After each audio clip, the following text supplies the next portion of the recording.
ханым, Дугал Шапалак. Команда. Это самая сильная команда в мире. Құрметті қонақтар, қош келдіңіздер. Енді алтын гүл айтты ғой енді. Қазіргі ең бағалы зат адамда бұл уақыт, соны қиып, шаруаларыңызды бәрін сырып қойып, бізге келіп жатқандарыңызға, біздің бүгінгі мына қуанышымызға, іс-шарамызға қатысып жатқандарыңызға біз өте ризамыз. Алғысымыз шексіз. Рахмет. Айтып кеткенде менің атым Жібек, мен 54 жастамын. Негізгі менің жоғарғы медициналық білімім бар.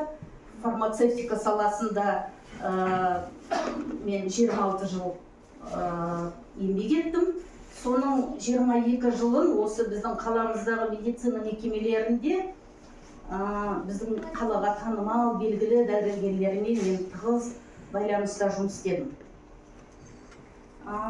Остеопатияға келуім, Алтынгүлмен танысуым, әрине ол маған денсаулық үшін келдім. Бұған бірінші немеремізді алып келдік, одан қызымды, одан кейін балалар жайлап мені жібере бастады.